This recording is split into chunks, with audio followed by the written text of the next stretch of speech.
centenaire ya Simon Kimbangu efetame na conflit ba église bakoyokana te ba chef pita bakoyokana te to sala la sala nazar ko mona kabatu musis ba ko barakate kasi baseli bana papa Simon Kimbangu mawa muko na barakate ko pesa na membo tete kasi baseli Kimbangisa ezali nyongo donc sengene yo tata yo mama obenga miete mwana papa Simon Kimbangu soko zali na moto oyo bokokana kate bango nyonso bazalaki mutu na nzela na ye bayokani te olingo mibeko misala makamisa toyo soko bo néglige yango de passe la biso officielle est-ce que ndenge tomemeli santa oyo na liboso ali ko kende via des autres sali nini ko komela biso bona tozo kende ekoyinda lokola ekozala ndenge wana conséquence nango nini zambe ko tombaka ko silika tozo bebisa programme na ye makasi est-ce que ça lipamboli est-ce que ça malédiction est-ce que centenaire ezalaki réussite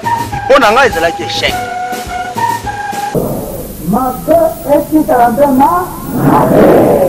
la vérité écoutez qu'à la belle la vérité les mensonges restera toujours à tout à l'heure tozokutana na émission Mantsweki awa tokozala kaka na invité moko kaka papa Simon Kimbangu Kiangani yenda kozala invité na biso na pokwa lelo kolongwa na TVT po makambo lukuteleki mingi Baby Wiza, oh Wiza, oh Wiza, Wiza, Wiza, Wiza. Oh baby Wiza, oh Wiza, oh Wiza, Wiza, Wiza, Wiza. Zimba sinzingi vavanza, ayela tweti bonanga, utatamana musambira.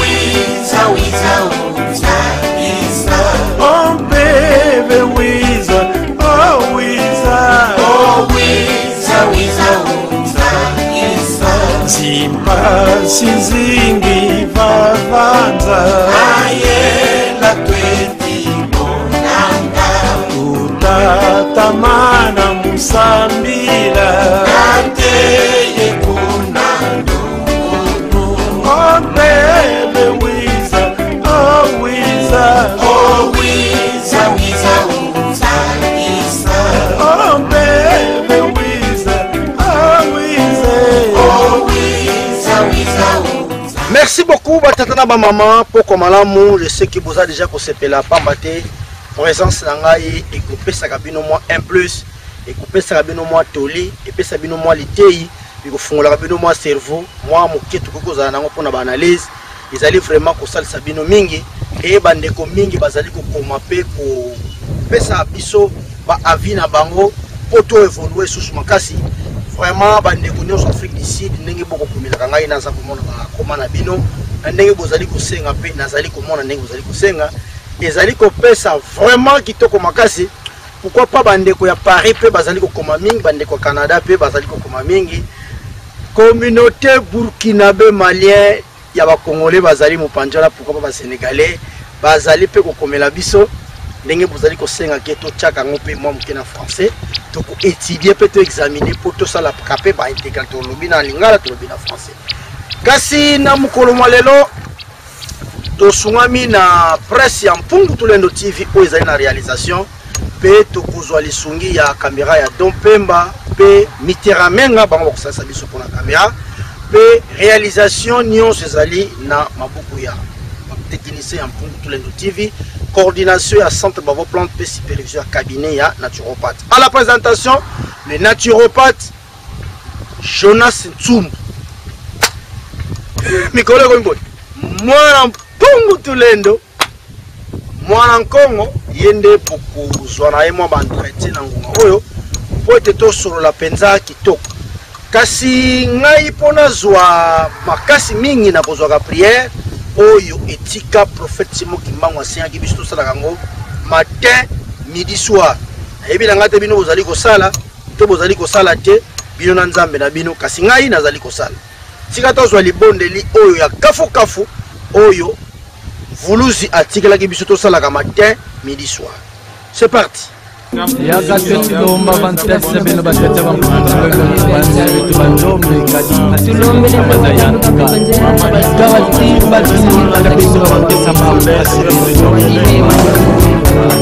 Sambu lukuba matwa sambila Sambu kwa yeno awonto zimbasi za kiandu kya kintinu kya Zulu nto za zingu kietu Sambu kwa beno zimbasi ntambwadi zikundanga kulumbu lwa nzambi ampungu tulendo Sambu kuvaikilanga ntangwa yikudimukinanga ntangwa Sambu ku este yiku ueste Sambu kwa ngeye nzambi amvangi antemu mbumba loa mpinanza Sambu kwa bienu awonto zimbasi za ntoto yeza Zulu Sambu kwa benu awonto ziyalanga maza yetia Sambu kwa ngeye ngudi amwanda Kongo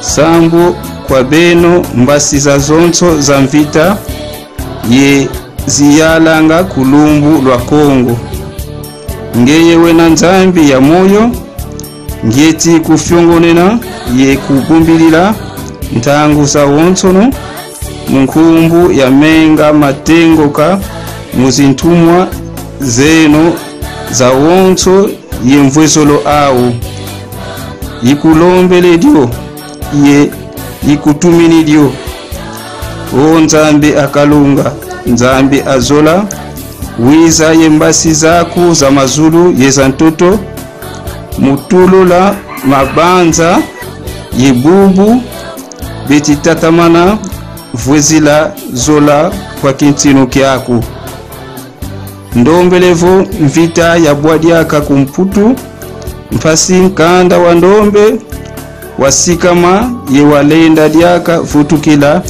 kimbuta kiandi kikawombesa tukila muntangu anda bika luwawanu lwaku lwazituswa yebika wasakumuna nkangu wa Kongo ikanda lya ndombe wanti za wonsono za ntoto ingeta ingeta ingeta ingeta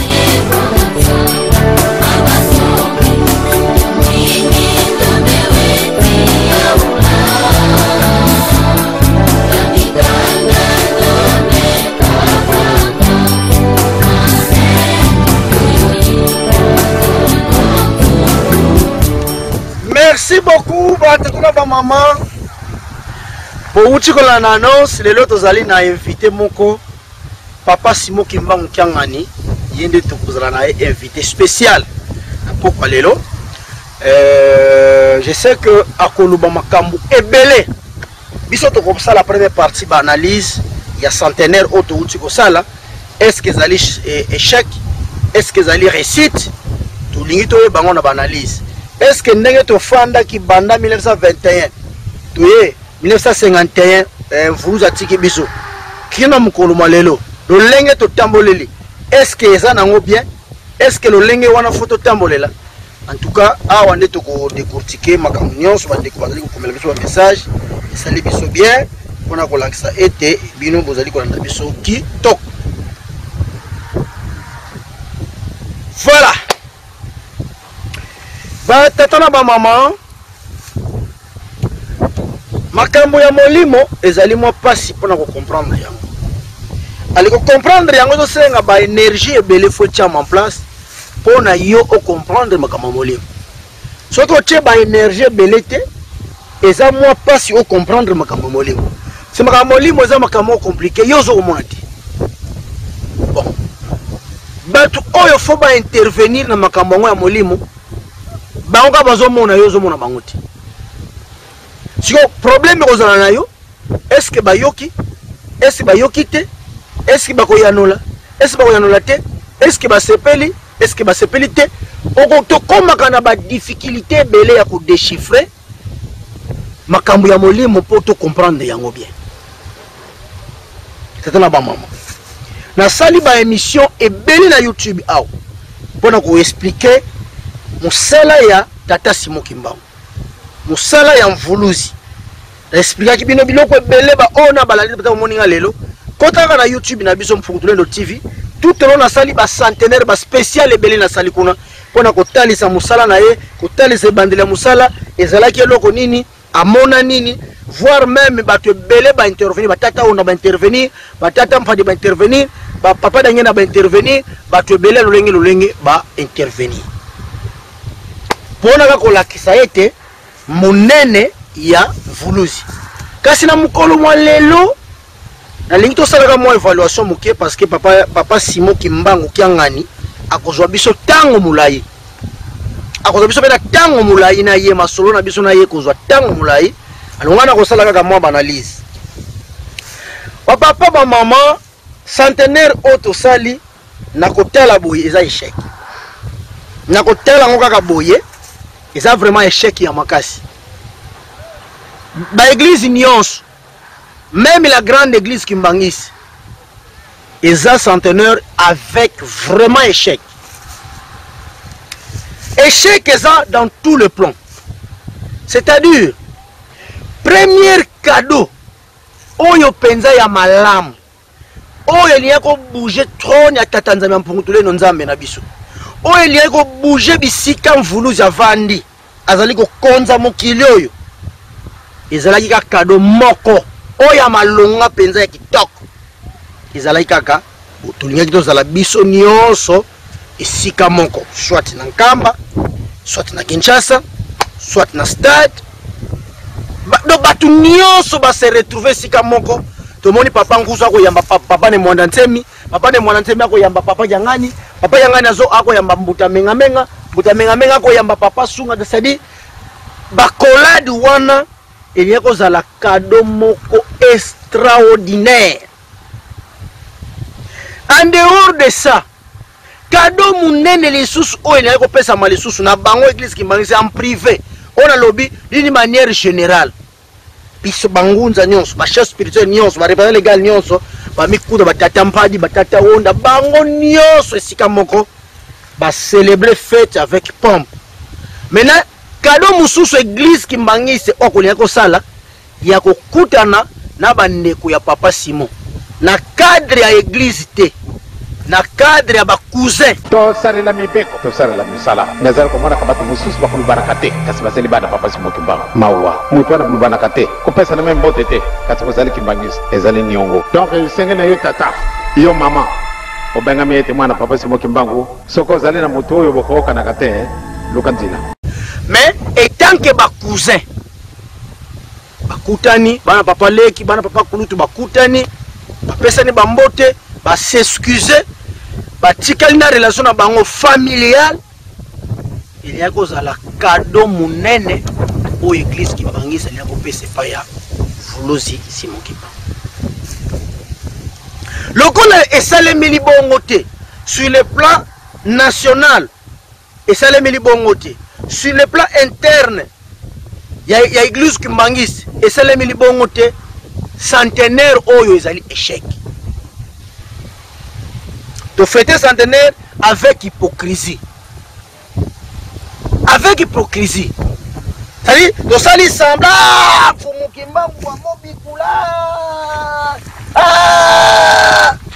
mais kaka na mukolo ka centenaire ngo muta seka alingi muta vuva mote muta vuva malingi muta bedeka te muta bedeka alingi muta Kimbangisi te muta Kimbangisi alingi muta mpadiste te muta mpadiste alingi mutu ya ntwala nite. Qu'est-ce que nous avons fait? C'est une comédie. C'est une comédie. Voilà selon ndenge na sa komoni la makambo na ngai déjà analyse na za ko sala awawa par rapport ya ba attente par rapport à l'effort oyo biso pe bansumu to sali na ba ghetto spirituel au mona ba konzi wana tant on se retrouve que esimbité bato ayokani te to sali pe ba effort localement mama ba paroisse ya local notamment na ba gempese ba bomba mentale tout ça to travailler bon ça ne fait que sika moko et fonctionner penzaté centenaire oyo ezali échec. Il faut maintenant ma chef spirituel ba constater échec oyo pour ba réparer et puis to refléter ya même en octobre. Voilà ce qu'on a nazo ko proposer bin. Na vitesse la bongo, ani wala YouTube, web ça va répéter légal na bino que proposition moko eza kuna. Même nga na mona ki présence à chef de l'état na nkamba c'est pelisa ki ngaite mukonzi ya mboka akende ko célébrer centenaire pendant qu'il y a ko mona pena qu'il y a division au sein du prophète Simon Kimbangu. Alors soit il y a un médiateur, soit il y a imposer ma chef spirituel bas dans les sika moko. Juste pour nous célébrer fête tu vois non?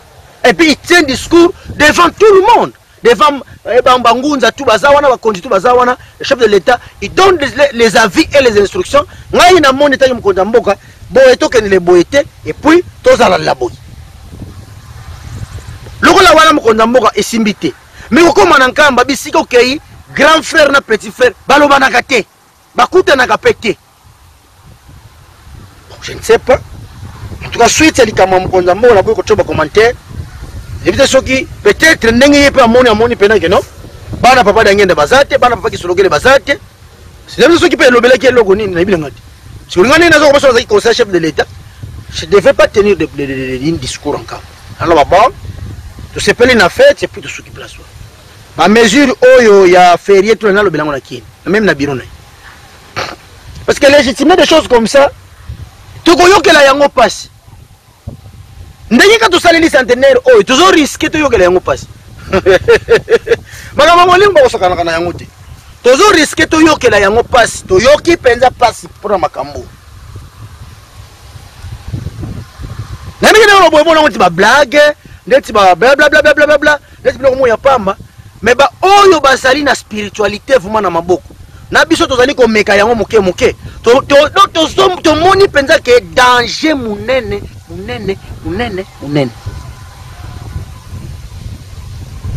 Récupération politique. Continue kata makambango.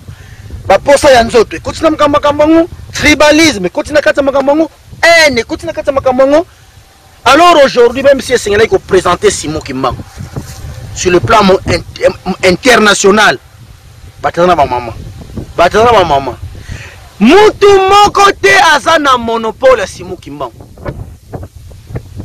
Ludi kikilu na kombo ya mpungu tule nazali kolobela yango mutu moko te azana monopole ya Simon Kimbangu parce que mapamboli wana salela ki musala nyonso wana eutaki na famille na yete eutaki na kitata na yete eutaki na tata mokeli oya biso nyonso donc Kimbangu automatiquement komaki déjà père des Africains ata lo because de la famille ya Bisingombe non. Na compte qui famille na bino boswa. Mais sur le plan spirituel, Simon Kimbangu n'a pas une famille. Parce que pour ça ça là qui ezaki ba koko na yete. Ya papa na yete ya maman na yete. Ya nzambe mukele biso nyonso. Et bitumba oya bundaki ya famille na yete limite ma belle zako compliqué na famille na bango, ale Kimbangu a se soulever pour na ba récupérer limite ma belle. Cause ça ko bundla, cause communautaire. Kimbangu ko zala ya famille ndengini. Bien ko zala église moko bo ndengini. Batata na maman. Tous les sous bana mikete. 100 ans après, histoire on ne fait que répéter na lukuta na solo. Jusqu'à aujourd'hui, ngai ndeti ngana ina zabo na continue ko yoka lukuta na bino wana. Na tapa na lukuta siko na. Ola ngasko na zaka ndenge ni. So ki bozo beta masolo ba Simon Kimbangu be ya bangunza ka. Na ma spiritualité. So ki ka glisser likamba lukuta nde matoyo bani bana nga.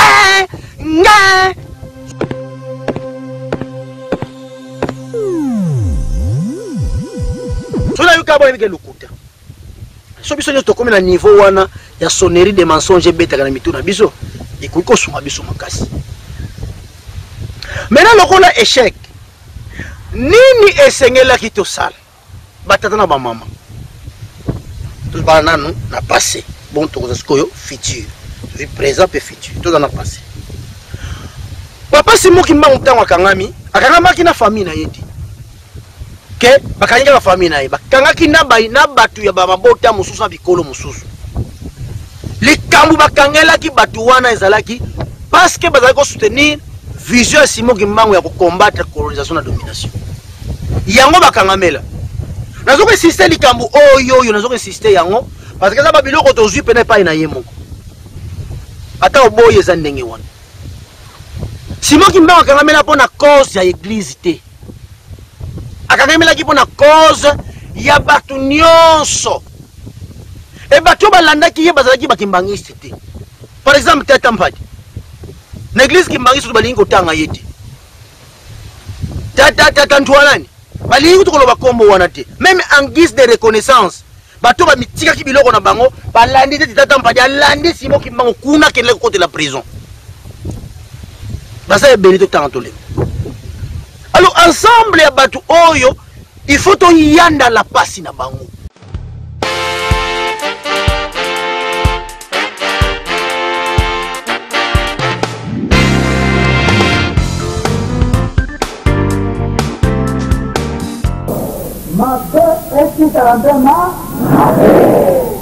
La vérité, écoutez Kalabele, la vérité. Les mensonges restera toujours les mensonges. La vérité finit toujours à triompher. Solo, écoutez Kalabele solo. Et Lukuta, écoutez Kalabele Lukuta. La vérité, bombe moko ya détruire yango ezalité. Ita solo esti kalambe solo. Mate esti kalambe ma. Ita solo esti kalambe solo. Mate esti kalambe ma. Tazareko kende, qui vivra verra. Comme ça, on peut ce discours. Simon Kimbangu, soko malubi yango, bamususu, balali mpongi. Olinga te bokukutana na ntumpa. Sikawana moya kubumba na ezalité.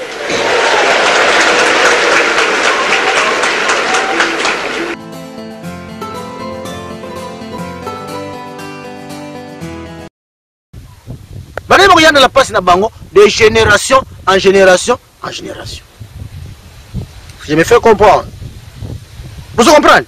C'est-à-dire, autre de ça là, mise en valeur, il n'y a pas ça papa Simon Kimbangu. Mise en valeur, il n'y a pas ça Bangonza.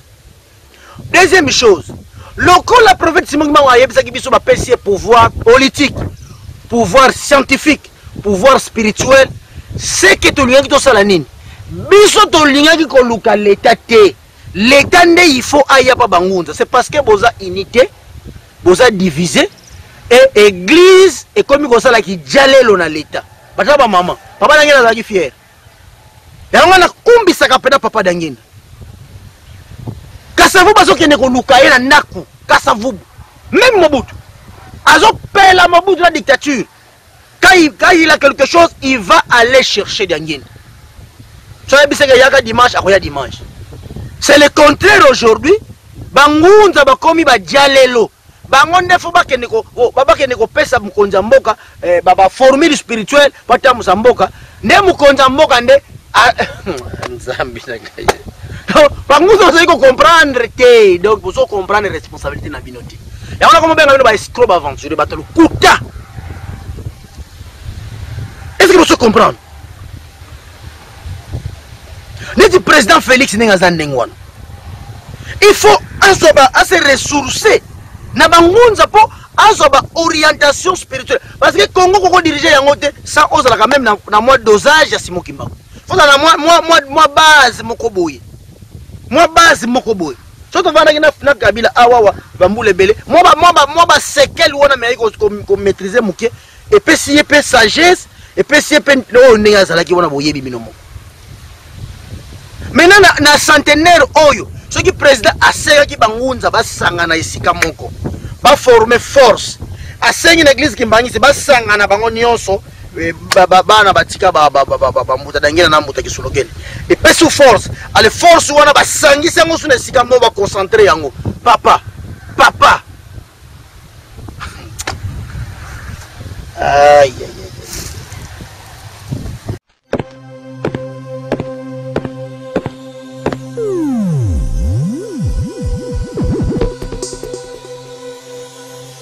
toi sugi ko tezo beta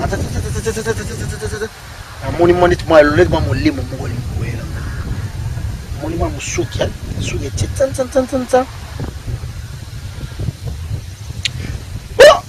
problème sur les mois passés. C'est que ce que Tolingaki tout ça là, d'abord, c'est de poursuivre le combat de Simon Kimbangu. C'est de poursuivre le combat de Simon Kimbangu.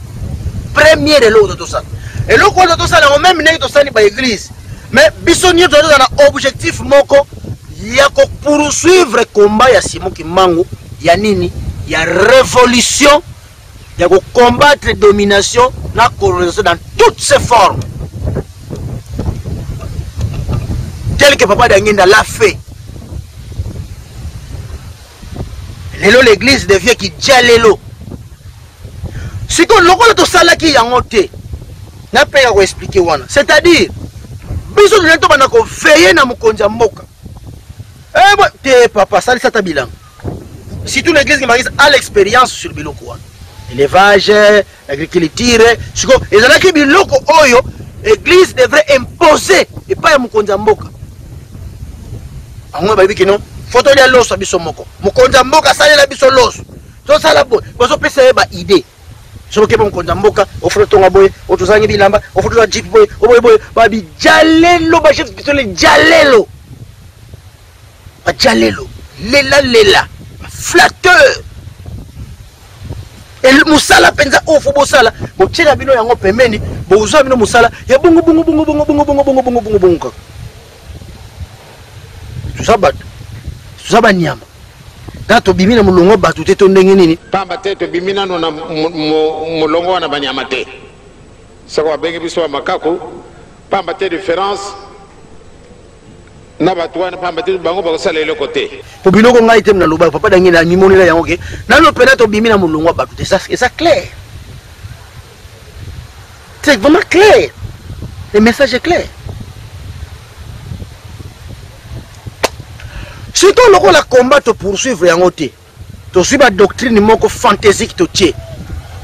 Oh le prophète a longola en 1921, biso to to zongisi yango. Combat et koufi. Tu so combattre ni colonisation, tu so combattre ni domination.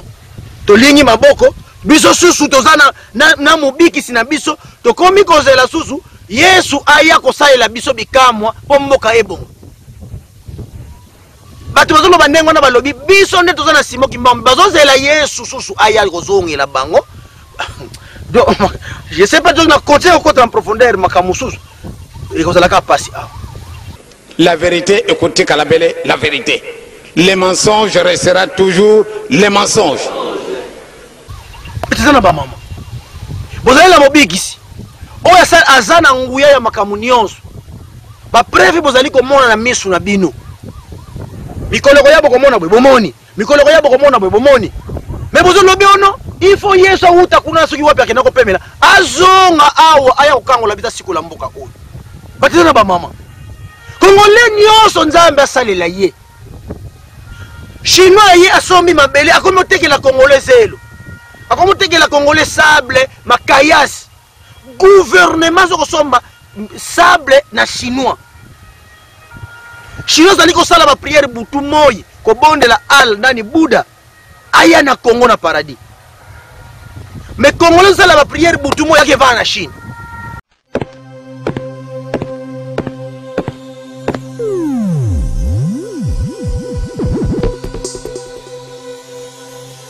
Congo, gouvernement congolais n'a pas de carrière. Gouvernement congolais n'a pas de carrière. Malembe, ville de Kinshasa, commune à Kinshasa.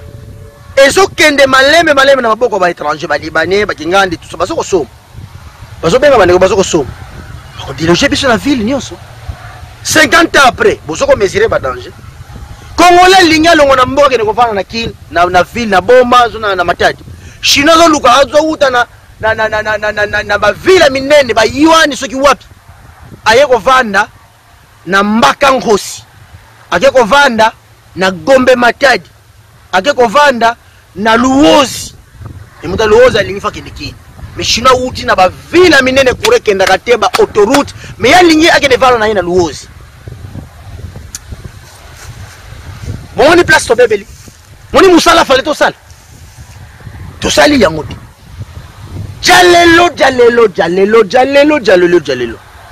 dans un exemple muke si je ne me trompe pas compagnie à nyumba tozana ngona gempese wana si je mettons d'après ba calcul na zona bateau baza ko sala wana et coûta 21 millions de dollars société salée wewe mona nyumba wana en tout cas mémoire nanga yango wana d'après ba donner à suka tozala wana ta bani ba fondation wana 21 millions de dollars maintenant bande ko batongi misé soki ba évaluer misé wana c'est autour na une estimation T na ba mongo normal o esangani na o quantité c'est autour de 50 millions de dollars autour on atala na tota la valeur ya musala na ndenge mu Congolais azali na kimoyibi le Congolais ndenge azalaka likamba 100 francs 200 de autour de 50 millions de dollars tu vois qu'on a combien d'entreprises il y a cimenterie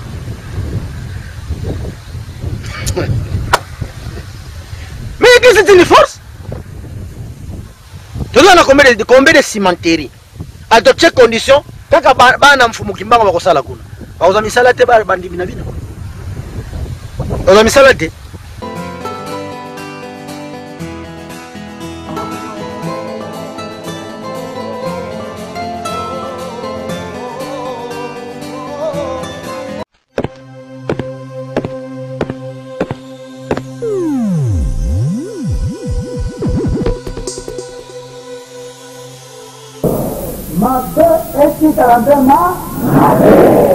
La vérité, écoutez Kalabele, la vérité.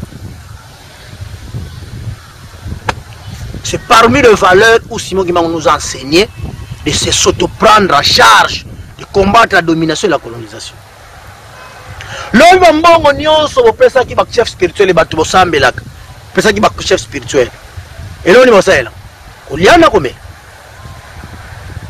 boye na kombe ba $10 ba $20 ya mukonzi soki ya prophète soki ya nani alokoti mbongo na ye akangama te ayoka pasi te akota prison te atie la poche avant une moi sambe na kesa lingomba mais recommandation bibisa boye recommandation pas vidéo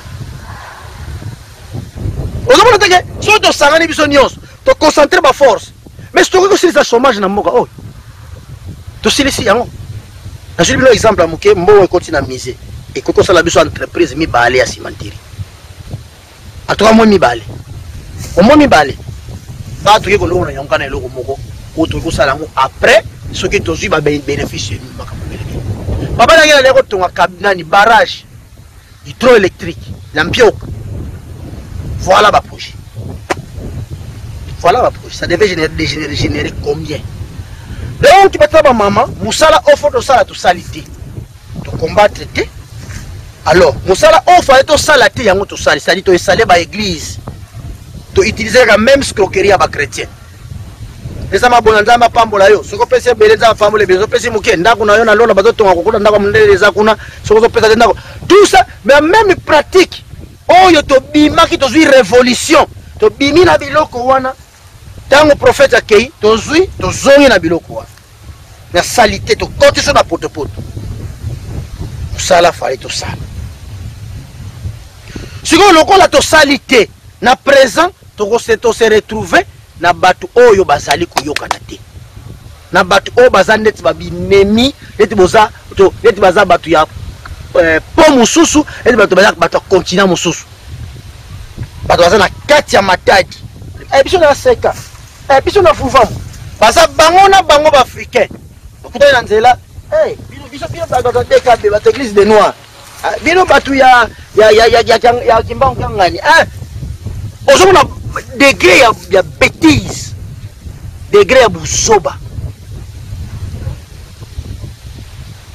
patata na bango saka nazo kufungula bino malema pona ba cerveau me ape ko chauffer moki donc échec ya kolanda combat ya ko poursuivre combat Simon Kimbangu to se retrouver na bêtise na échec ba prophète babimi ba Simon Kimbangu babimi balongi babimi banzila sonya nzila babimi babosa neteke longi za Simon Kimbangu babosa neteke prophète za Simon Kimbangu babosa neteke mvulu za Simon Kimbangu babosa neteke mkwatulende za Simon Kimbangu babosa neteke babosa ni parce que oyo photo sala to salité après to bandiko to continue bêtise to bandiko sala oyo biso to kokanisa à tel point 100 ans après to se retrouver na division impossible yango kolakisa en conclusion Simon Kimbangu aza kati na biso te azalité aucune église qui peut prétendre c'était biloko modèle wa tous à la chérie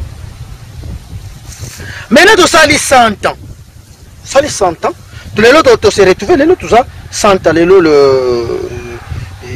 les 9 ça les 9 tout se retrouver maintenant les même habitude tous à qui nango après 100 ans avant 100 ans yango to komi nango après 100 ans même habitudes kaka lobi to fêter 100 ans na conflit to yoki sonité les deux aboyelelo conflit to continuer yango alors tozali bana ya bilaka tozali bana ya bilaka tozali kozela bilaka mais bilaka on to kozwa yango soki to continuer combat ya Simon Kimbangu ya combat de domination na colonisation to tiki nyonso ole Kimbangu asala na place na biso pendant que même tango asala na mabele awa travailler na bato a combattre na bato mais aujourd'hui to tiki lié charge on a yemo kwa sala et lelo sikoyo 100 ans après to continue na habitude na biso wana ya mabe c'est-à-dire bilaka tozali kozela tozozela ngo pe na conflit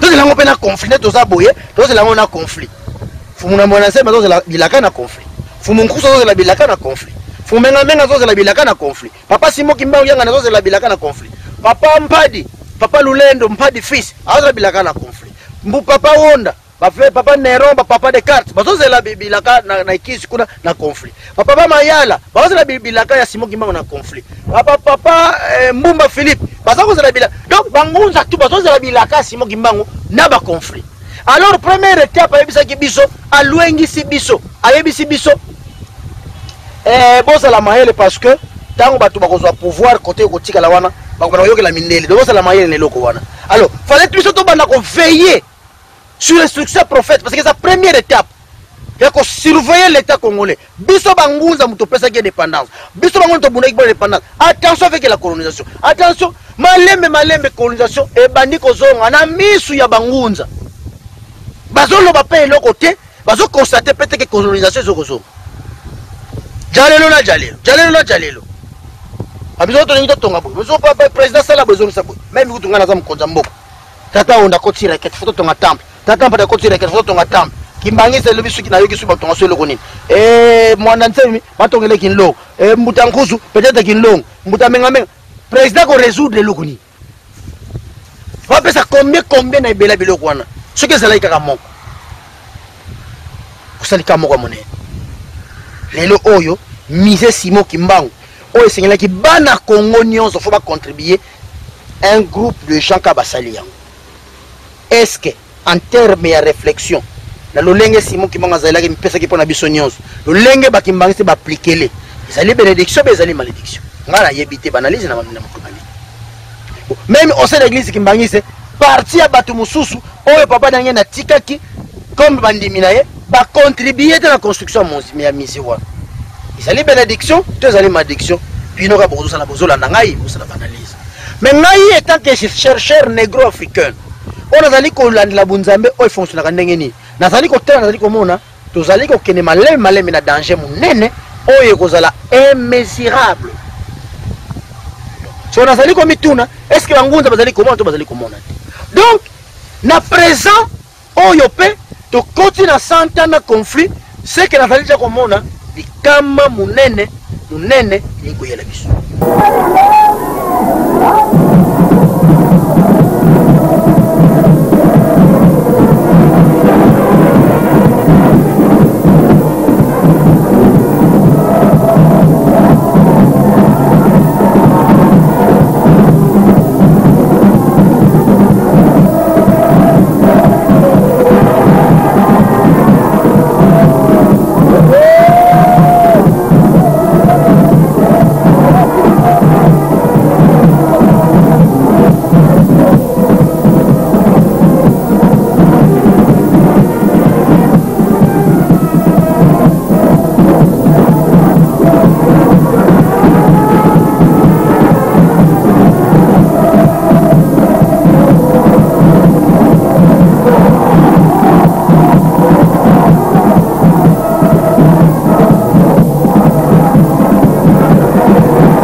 Faites comprendre. Si vous allez comprendre, si vous allez analyser ensemble, dans la Ntsumbuté, c'est un naturopathe, un fabricant de produits traditionnels. Mais il vous parle au nom de la liberté africaine. Il vous parle au nom du combat du prophète, au nom de la lutte et au nom de la spiritualité négro-africaine. On prend ce courage-là, pour analyser, pour réfléchir. Parce que les jeunes, place au bango, il faut travailler, les chefs spirituels qui n'ont rien. Parce que l'expérience faite, il y a des gens qui ont Nzambe. Batebeli ba mbenga ki ba chef spirituel. Kaka bino bandi mutu bokunda ki bango. Che bango na cercueil, wambale ba bulangeti botimo libulu bokuni Nzambe. Et quoi qu'on faire réfléchir binoté. Et bon Seigneur peut 3 jours à sécurité. Et puis besoin mon aïe li sous takei. Bon si me formo le boche. Les autres personnes bino les santé. Au moins ba jeune bazo koyembela mutu moko boy bazo kumisa ye yende akatalika yende Nzambe yonde to leli yonde to lingi yonde subisa yo boy boy mais ba jeune bazo ko bosa nage mutu a l'espoir enveloppe oyo ekonuna ekopola ekopanzana akobela akodaye mais bato pesi confiance na mutu bazo pesa pe chef spirituel bazo pesa confiance andimi honneur wana andimi pe ba grade bazali ko kolei oya zabo azo ko mesurer danger teke makambo nazali ko sala c'est très dangereux pour nazali kaka mutu na kokufa abosani pena bo mutu na ye pour na honneur wana je suis parti présent c'est-à-dire avec présent aussi départ et bani jamabe. Parce que le discours moko ezoko toujours ya haine kaka. Discours ya unité, discours ya amour. Nayoki yango te. Alandi ba mutu nyonso ba chef spirituel nyonso nazala ba vidéo na bino awa. Aucune église oyo prononcer likambo ya bolingo. Oyo likambo ya unité, ya koluka bomoko ya Simoki Mbangu na bana Kongo nyonso, ko bana Kongo tango bakopesa sango na baninga mususu bazala exemplaire autour de leur prophète ndenge ba chinois bazali autour ya Bouddha. Nenge ba indien bazali autour ya Hindu. Biso tozana nous diviser. Église to ko présenter bon. Attends fils que bango, papa nangi na tikela bango bolingo beko misala. Eh conflit moko eza kuna eza kutuma na moya ko mesurer yango zipo eleki kilo mingi. Mais batu bazali ko sepela ezala kaka bongo. Bon, je sais pas hein. Je sais pas. Maintenant, nini photo sala.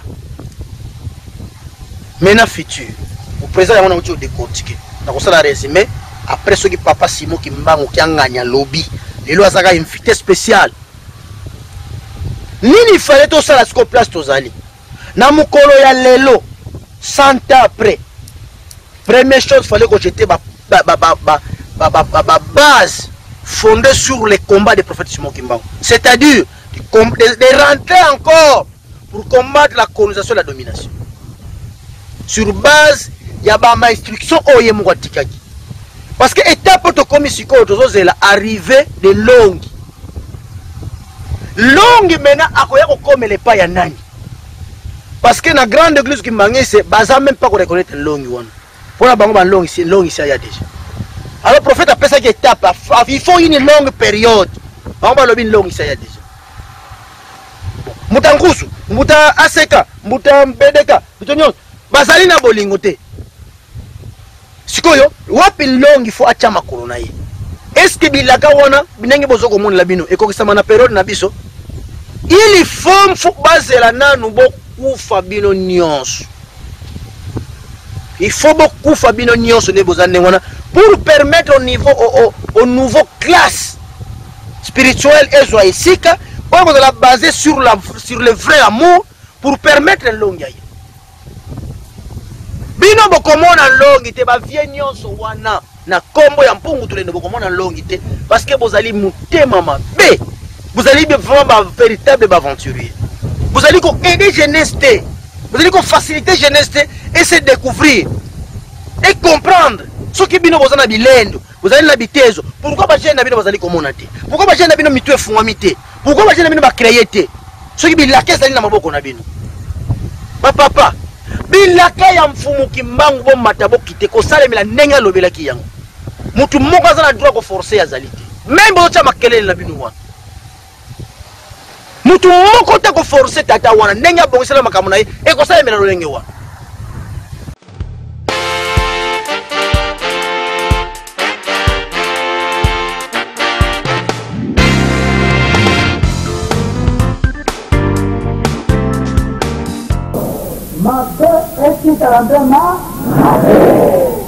La vérité, écoutez Kalabele, la vérité. Les mensonges restera toujours les mensonges. La vérité finit toujours à triompher. Solo, écoutez Kalabele solo. Et Lukuta, écoutez Kalabele Lukuta. La vérité, bombe moko, ya détruire Riango et Zalité. Solo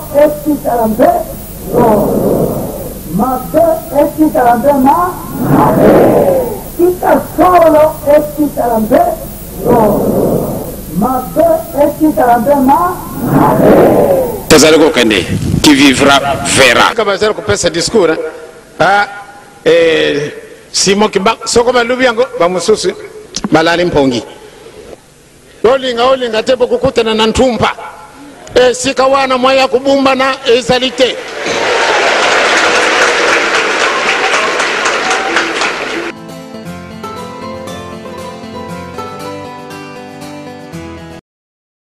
Tala centre to sali ya ko sala combattre tala centre place écouter les biso na bitumba na nzala na pasi on sait comme si kudu indépendance to seyaki et luka biso makambo fallait que to belge azonga na azonga ne to zalaka ezaki plus mieux kene to gérer mboka biso bozo mona kozanga ba instruction kozanga ko respecter ba instruction prophète donc la future fait il faut vraiment une nouvelle base et cham en place oh yo kozala fondé sur de nouvelles bases.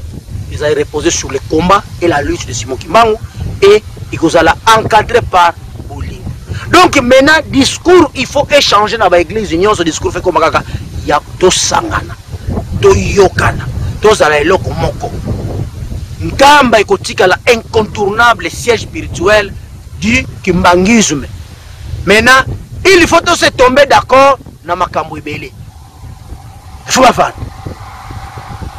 Kingai église kimbangiste eko progresser bisoté kingai ya ne mwanantsemi eko progresser bisoté kingai ya mfumu ngusu eko progresser bisoté kingai ya mfumu mengamenge eko progresser bisoté kingai ya tata onde eko progresser bisoté kingai ya tata ntole eko progresser bisoté kingai ya tata mpadi eko progresser bisoté kingai ya bangunza nyonso eko progresser bisoté. Le contraire continue ko s'enfoncer na ba passi continuer qu'on s'enfoncer dans la douleur.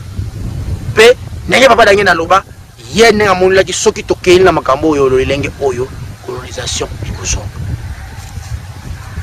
Voilà batraba maman après centenaire et c'est là qui n'a le moment le loba ya réflexion pona bosepeli mfumu kimbangu ba o abikula kangeti monalo allo si bokimba c'est bien. Au moins nini oyokini alobaki nini message ni apesa kibino elo nyonso boseli bayela kimpese wana boyo kini amisuku tu bazana na fête ya mfumu kimbangu bako tanga suki ezai suki nini parce que livre ezalite bokomate bokomi na santa mala moko luka Timothée amona boye na ngalini nago e bozoka soni te voilà fête ya mfumu kimbangu lokola bokomate bosala ba recherche pete kuna ngalili Nazareth et Paul wayenda ku ngalili boyoka soni makambo ya likosa boyoka soni ale basheni bozuli komitinga ndenge wana ba chef spirituel bana kwa mbuya kabiso bobitiki ho sanzambe asapo non bopesa une épreuve comment biso kuzana nzambe sur place zali komona jeune moko te cerveau so efungwami oza nzambe solo oza escrote. Très bien. Voilà batraba mama maso na wuti koloba awa wana lobi awa ezalaka juste mpona kopesa bino mwa ba préambile après Makambo il y a 100 ans, il faut vraiment la réflexion à Makasi Salim. C'est bien que lumière et kiti et qu'on frappe batebele pour que ba serve banda kosala si restriction yemo comme vouluzi. Mais batu nyonso te ba kozwa grâce wana na ba oyo bazali kosala effort pe bazali ko combattre. O bazali ko lutter. Ba o bazali ko lutter te ba kozwa chance wana te. Ba o bazali kozela papa asala, longi asala, sonyanzila asala.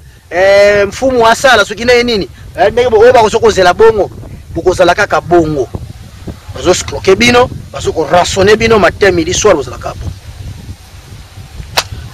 na nyonso na uti koloba awawa batata na ba mama na lingi na tshela bino papa Simon Kimbangu na message alobaki na Kinshasa devant des milliers de filets kimbangiste bolanda message wana bokebi nyonso na kotyango presque nyonso na bokebi nyonso pour comprendre que papa Simon Kimbangu Kangani ils allaient ne bandimi bazali ko comprendre yete parce que ni bazali ko comprendre bazo forcer te ba appliquer makambo ya zoli soit bandimi ba muta o bazali ko diriger église balingi te ke batu ba appliquer biloko ya papa le papa pendinga azali ko mona loko bino boboyi to ke le ndengwana donc ça dit et ko pesa bino ba suka mutu ko telema. Nga soki papa Simon Kimbangu asili sikoloba papa Simon Kimbangu asikanga na sikoloba na koya ko chama ba commentaire na analyser muke apeto kabani équipe technique ampungu tulendo TV bande ko nyonso kuna ba dompemba ba mitera menga ba deni tonda bino nyonso bienvenue bilafu boz bongsa image wana na sima jing mala mako boche image wana ngana ko sonka ka pona ba analyse play la vérité bombe moko ya ko détruire yango ezalité. Ita solo esti tarambe, mabe esti tarambe ma, ita solo esti tarambe, mabe esti tarambe ma. Tazareko Kende, qui vivra verra. Kabazar ko pesa discours Simon Kimbangu soko malubi yango ba mususu malali mpongi. Olinga tebo kukutana na ntumpa. Sika wana mwaya kubumba na ezalite.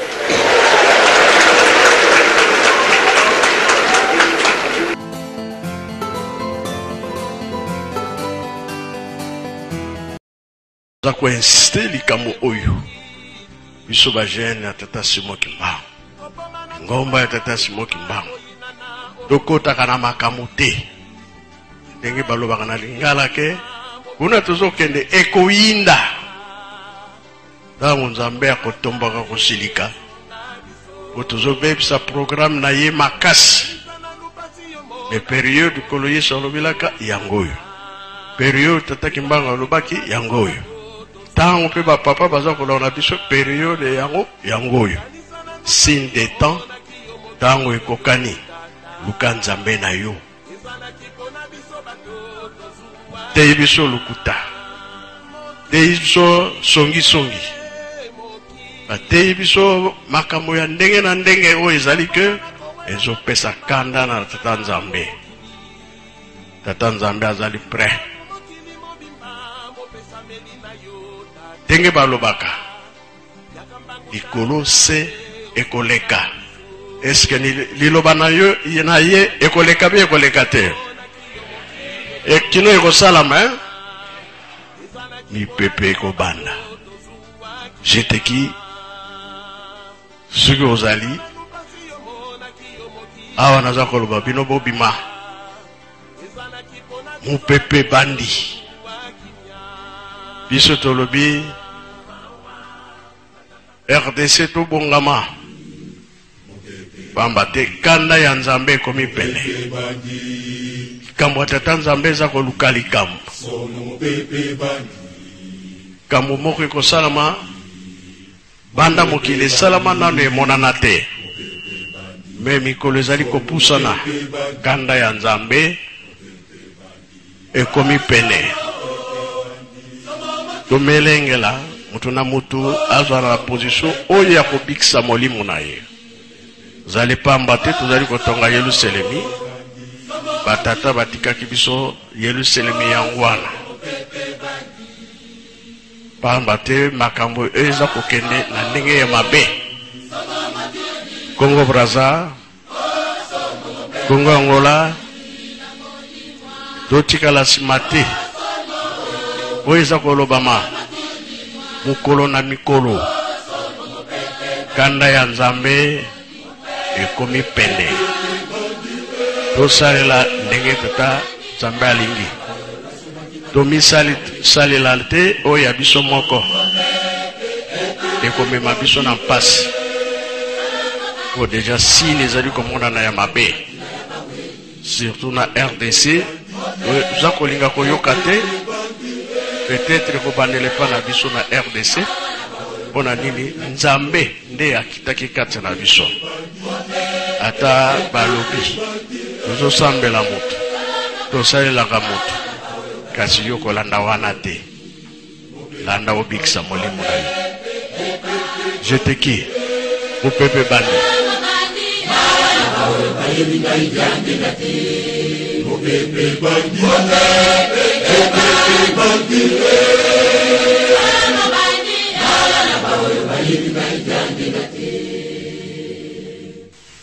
Nzambe azali kotala kaka bato motema mabe baleki mingi alobi ya koningisa mokili kasi bato wana mabe bakolimwa bawei nde bakozonga bazali kozela tomoni ke tomoni kopusa na esika oyo Nzambe alobaki ke ekosala po mokili eza koyoka te tozosala oyo tolingi re tosala oyo Nzambe alingi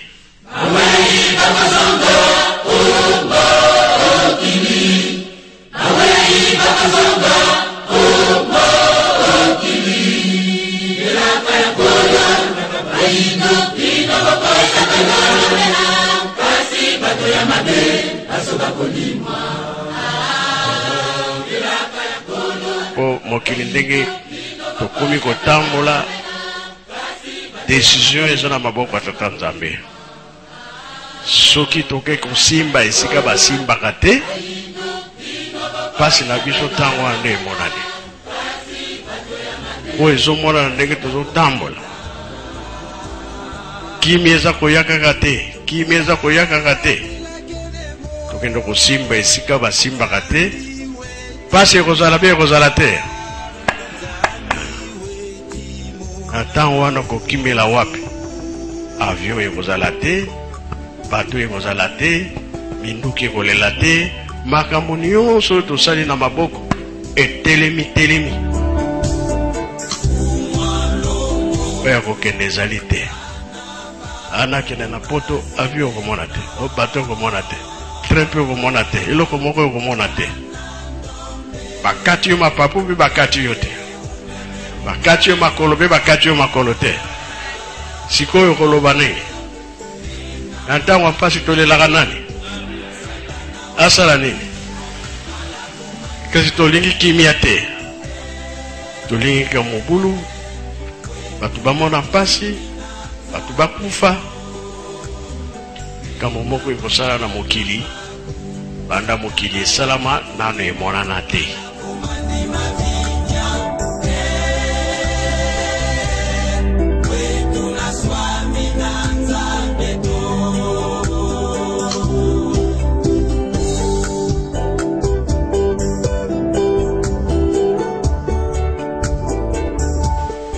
tolobaki ete tobatela mboka Kinshasa kaka te kasi RDC mobimba tobatela yango po makambo ekomi pene oyo nkolo Yesu amonaki oyo Matthieu akomaki bajean bato nyonso bakomaki yango tozali komona signe de temps ekobandela soki wapi ndele mutu mwindu tozalaka na pasi tozalaka na danger tolingi kosimba bisimba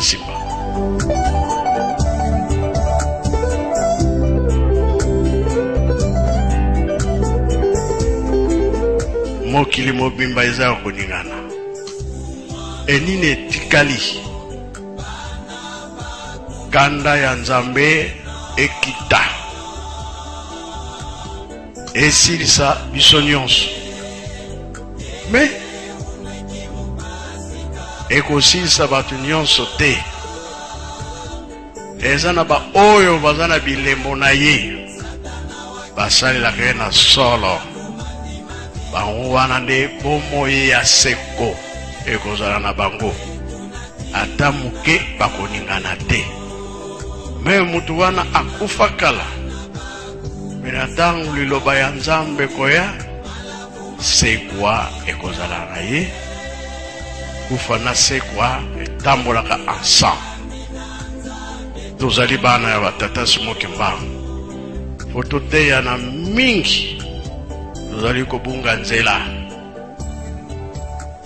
tozokota na ma système oyo ezali ke bato ya mokili bazosalela biso mpe tokoti yango. Me suka pasi ekozala, tosimba makambo oyo bazali koteya biso. Papa Kimbangu ateyaki na 21 makambo na yango eza komonana, eza kotambola isika nyonso. Me mingi tozali kosabote likambo te.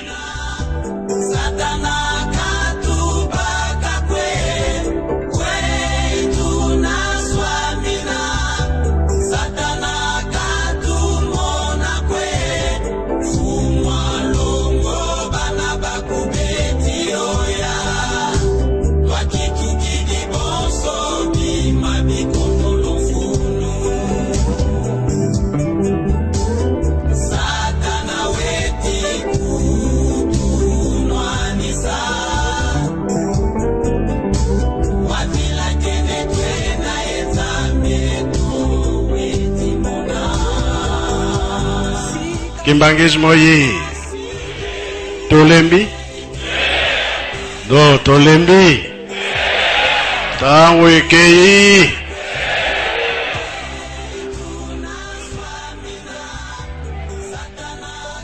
nyonso wana suge lobami danger za koya liboso. Nzambe mutayebaka oyo za koya liboso. Ona ba Kongo na biso oyo ezalaka Kongo moko me bayaki kokabola biso koyina na ekoti biso na biso. Toza kofongola ba porte benemi bakota na bango, batrouble ezala, batu bakufa lisusu. Kukufa eza likambo te. Suke tanga mako kukufa okokufa. Likambo ezali wana monene. Nzambe alobi boye akosala lisusu mutu te. Tina biso tobondelaka yango na ntango nyonso na mabondeli. Lolandi Christ kati na Christ kufa ezali sekwa pe ezali. Tamuzeuzela mukolo wana ya suka niyo kufela na mai na etumba na accident na kindoki ezakaka liwa beba mingi za koleka batu totika mabe bomwe ya seko eza lokola epandele za likambo te me nini suka sala musala na Nzambe na solo nobikwe kozala na yo me kofunda konyokola osala mabe yo kaka ekozala no mpasi ntango wana. Likambo ya tata Nzambe ezali koluka nzela oyo kweya me kolinga te ekweyela yo kola toyebake kolo Yesu ntango akoya na mokili akokufa bakoboma ye me likambo ekokweyela na nani? Judas Uyuda. Biso bakongole tozosala makambo mingi ya mabe. Eloko nini tokosala? Tosenga bolimisa na tata Nzambe kasi nani akobanda likambo wana? Eske oyo akobanda likambo wana bakoyokela ye? Entre temps pasi eza koya kaka. Tozalaka na orgueil moko makasi makasi komikitisa ezalaka te. Kasi papa diangenda aza koloba ete liboso towelela bokonzi ya likolo oyo etikali tokozwa yango, me biso bokonzi ya likolo totalaka yango te. Lukari bosa bokonzi na likolo emanse bakupesa mana bino. Cherchez d'abord le royaume de Dieu et le reste vous sera donné par surcroît. Le nœud du problème est là. Nzambe totia ye mu Congo, totalela ye na mosika.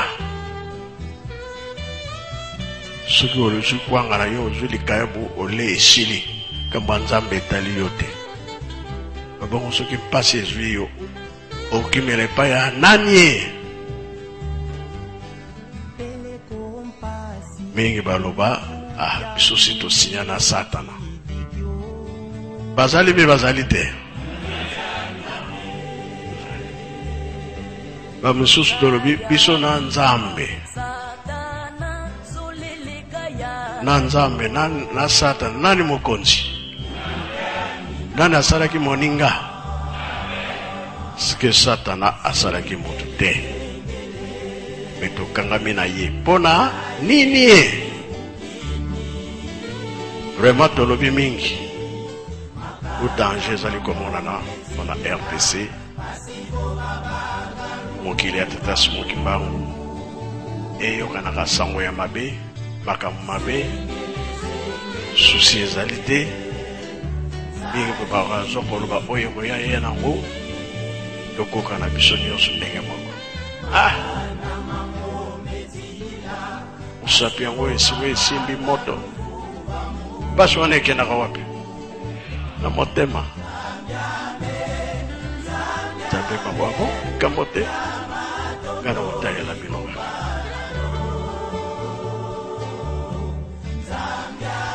Ebandeli eza likambo te sukane.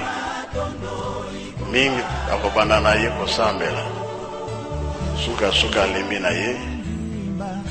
Alongwe na ye na lingomba. Zoko changer bangomba ya ndenge na ndenge kuna te. Suka na yo pezo yebana te. Yango ya tosenge te. Tozala mayele tokomi na ntango ya suka mpo mokili eningani. Mosusu si tomoni yango deja, me mosusu nanu tomoni yango te.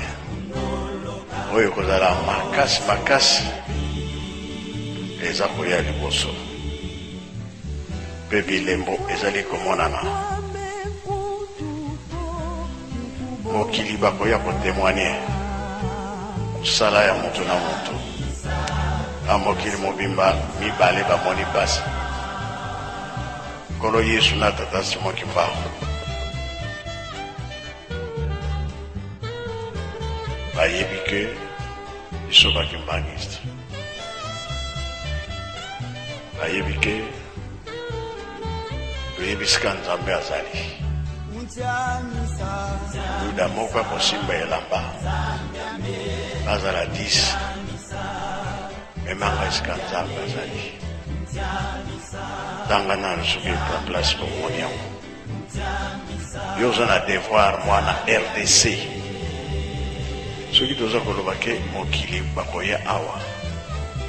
Na kombo ya tata mwana papa mulimo santo na loto ma papa mokonza bule. Lecture ya Zacharie chapitre 8. Papa lobito bana na verset 22. Ezali boye na kombo ya tata mata mulimo santo. Ya solo batu ya bikolo ebele bakoya na Jerusalem. Bamboka ya makasi ekoya wana pona koluka ngai pe kobondela ngai na losambo na bango. Ngai yawe yangu ya nyonso na lobi boye. Na tango wana bapaya zomi ya minoko ya mboka ndenge na ndenge bakokangama na moyuda moko pe bakoloba na ye tolingi kokende nzela moko na yo pamba te toyoki te nzambe azali na bino na kombo ya tata mwata molimo santu.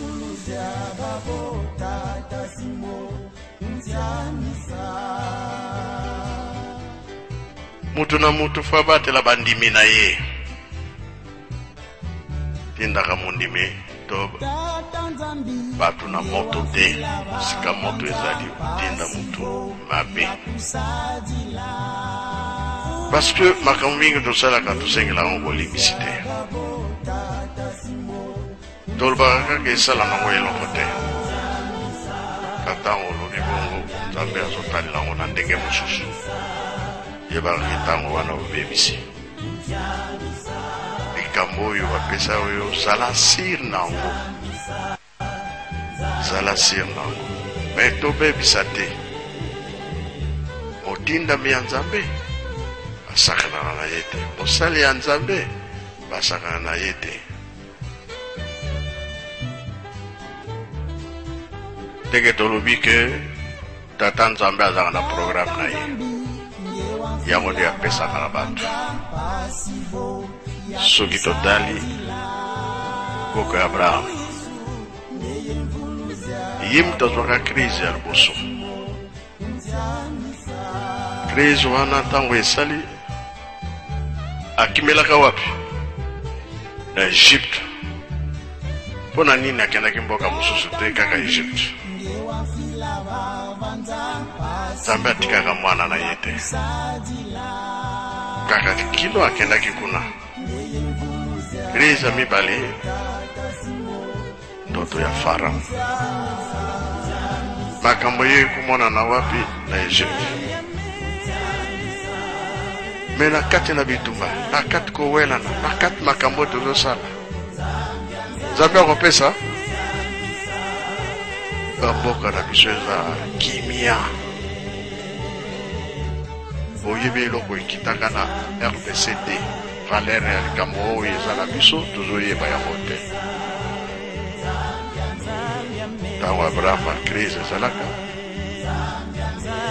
na ntango mpe ya bakalakala bacrise ezalaka me ntango bamipesi na nzambe makambo na bango ezalaki koumela te me ya mbala soki ezali koumela ezwi les 5 continents toloba mokili mobimba bongo babondeli na biso toti yango wapi awa tozali kowelana plan ya nzambe ekoyela ndenge na bitumba wala esika tokomona ke torade soki okimisi pouvoir okoremplace nini nyonso ekei kolo bazwaki bango valeur te na bayekoli koboma pasi eyaka te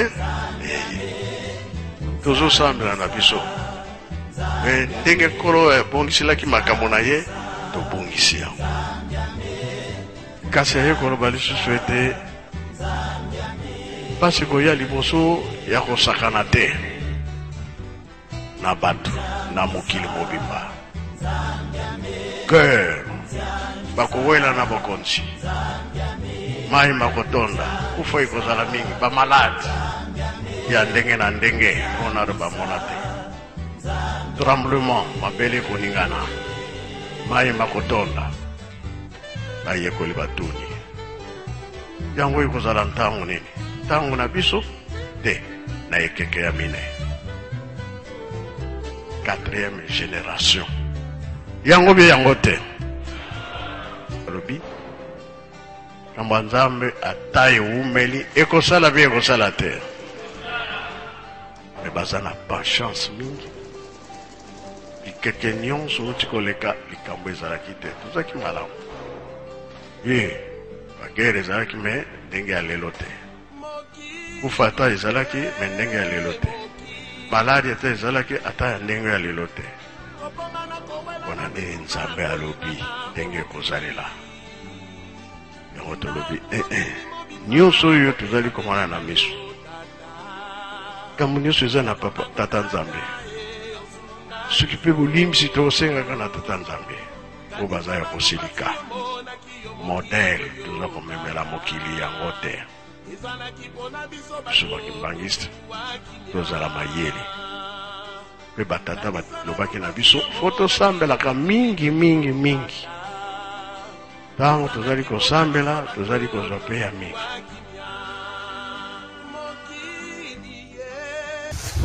Voilà.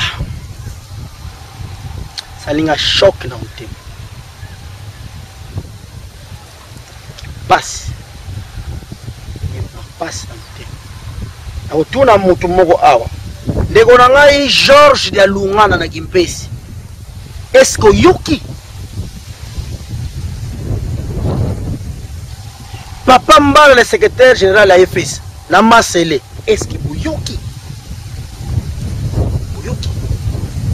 Pasteur Pétion Nambuta John na Birotiki Jekosek Boyoki Bakimbangi Seigneur Sobal Bazolanda ngai Boyoki. Est-ce que vous analysez message ya papa Kimbangu Kiangani? Est-ce que vous analysez yango? Est-ce que vous comprenez biloko lobi wana? Ça maman. Lobi soki papa Simo Kimbangu Kiangani azali souste alibani ko lobaki papa lobaki te. Papa lobaki te. Est-ce que lelo bakimbangisi bakoupe na kono bali susu likamba bokabwani bana bakotosanga tolingana kate na ndenge ya message ya modèle o ngana yoki awa enkimbangisto bisika nyoso bozali na monde. Est-ce que bokoyiko zala suna courage wana ya kolobela bokabwani? Est-ce que botosaka papa Simo Kimbangu Kiangani ezala na 3 égale 1 na ezala suki loko ba arma wana? Est-ce que botosaka ye na ba discours à modèle oyo? Mais l'église continue. Alors message au Salemaki avant centenaire. Ça veut dire papa Simo Kimbangu Kiangani azalaki na besoin de conflit. Azalaki na besoin c'est que ça eloko mo kalaki autour ka ya bato aza autour na épée aller ba fobisi yango. Allez bien. Nzambe lingo sa likambo na ye. Ekoyinda. Ekoyinda. Mate ya mabe koti ya haine, ya jalousie, ya kotonga. Kasi mukona suka boko luka bisika bokimela. Avie ko matate. Okena braza bango bazokima. Okena ngola. Est-ce que vous comprenez la gravité, na la teneur du message? Bien vous avez un message, yo solo l'église qui mangise. Mais l'église qui mangise c'est au centre ya blocage mboka. Oh. Yo ndezo na force ya koloba non et oui. Mtambe zana maboko na yo.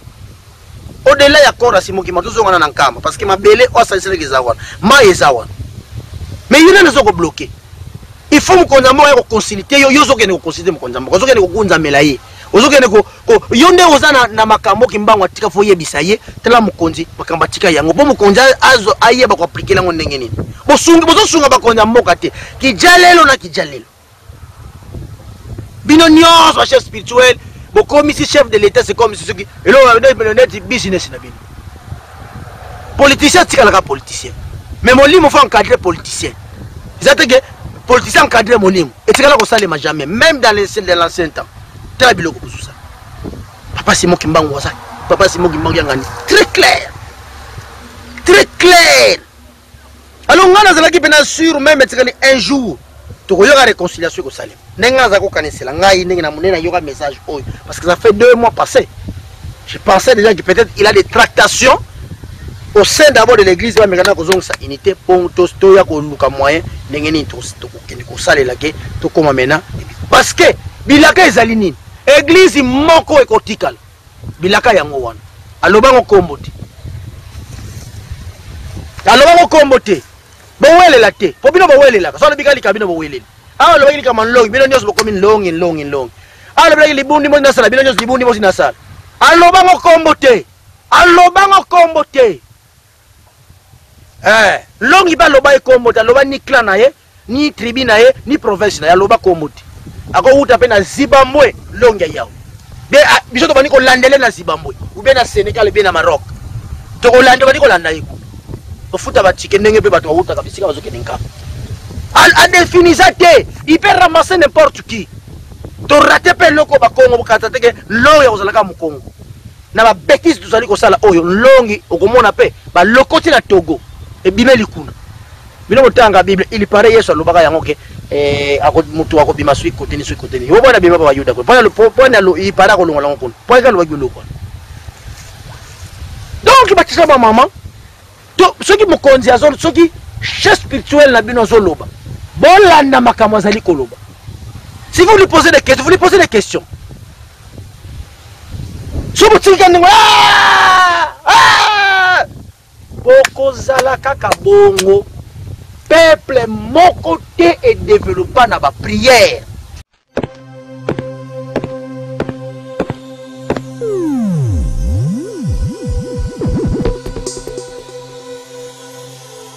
Oyo ezanga na cadre de continuer combat, paix, révolution. Pe lutte ya Simon Kimbangu. L'unique moyen faut sur biso ezali kaka combattre pe qualité. Akanisi tuyokani bisika wana pe bo sepeli. Matoni mingi na bangonza nyonso pe bambote na bino bisika bozali. Matoni mingi na honorable perfusion bisika zali tika mpungu tulendo mona yo. Matoni mingi na Père Ibert tika mpungu tulendo mona yo. Pe matoni mingi na ndeko na papa Léon Zita na RCB Boma mpungu tulendo mona yo papa mbola yo. Pe ensemble à téléspectateurs nyonso tikanzamba pamola bino matoni mingi na ba réalisateur na biso bazala ki derrière les caméras donc pe mabitera menga pe tranche bazabidi pe réalisation ya presse ya pungu tuleno TV coordination centre bavo plante pe supervision cabinet naturopathe ngai nazala ki à la présentation le naturopathe Dr Joseph Tsumwana pungu tulendo na kotika bino nengwana te sans que na pesa bino bénédiction pe prière tika lipamboli en pungu tulendo la katina bino tika mputu na zala nzambe na bino tika mputu na fungola bino mituko ko mayele baseto bana kusala tika mputu lendo akanisa alliance na yasala kina bakuku na biso tika mputu lendo azala yem liboso biso na sima na kombo ya bangunza nyonso na kombo ya bakila nyonso etanga pona liberté pe kolongola colonisation na kombo ya mopix na biso simo kumanda kosengela yango na kombo ya lit pe na kombo ya komba na ye tika mpungu tulendo kanisela biso pe pesa biso susu makasi pe kitila biso molimo ya makasi poto kombate colonisation to sengi yango na kombo ya mpungu tulendo na nzela ya mopix simo kumbango pamba te yenda mikese kikoye na biso yenda zali pona biso kuna okoma ipo ya tika nzambe ya bakoko na biso abuka colonisation tika nzambe ya bakoko na biso apesa biso pole tika nzambe sambela bakoko na biso pato za la maele pe apesa biso pole ya solo solo esengami na kondima pe esengami na kombo ya mpungu tulendo na nzela ya mopikisi mokibango tika ezala mayange